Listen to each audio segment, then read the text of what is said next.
Xo'jayinga ham hayron qolaman men. Nuqul ish qilsang, tepaga turadi, g'oddayib. Xuddi bir foyda ish qilsam mayli. Tepada turgandan keyin odam ish qila olmaydi. Do'dirab qolasan, tushunyapsanmi? Baraka topgur, xo'jayinsan-ku, ishni olib pishirib qo'yibdimi? Xonangda o'tir, televizor ko'rib, bu yerda biz ishni yortashamaymiz. To'g'ri aytasan. Va yurlaring ish qilinglar, hozir xo'jayin kelib qoladilar. Ha, bo'ldi. Tepangizda tursam ish qila olmaysiz-ku do'dirab. Aman xonamga chiqib televizor ko'ra qoling, siz bu yerda ishni yorib tashlang. Ya, mayli. Qattan bir o'tdi gap.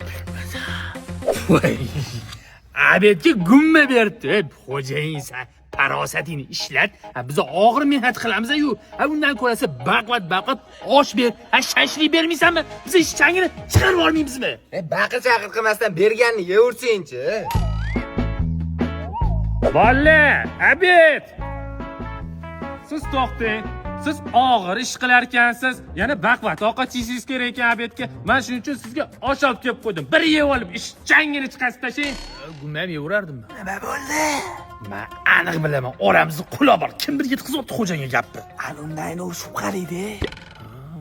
Bayram yaqin xo'jayin premiya berarmikan? Bilib qo'y. Dunyoda bitta past xo'jayin bo'lsa, o'sha ham bizning xo'jayin bo'ladi. Har doimda 100 ming so'm berib qo'yadi. U pulga go'sht ham bermaydi-ku. Rahbar odamsan. Sal qo'shib ber, go'sht olib kiraylik uyga olib, unda bayram qilib. Men past xo'jayin emasman. Mana sizga bayramga 150 ming so'm pul, 1 kilo go'sht beradi. Bir maza qiling. Bilas quloq. Men senga ham 150. Rahmat xo'jayin. To'xtang. Siz yaxshi ishladingiz. Sizniki alohida tema. Sizga dollar rahmat.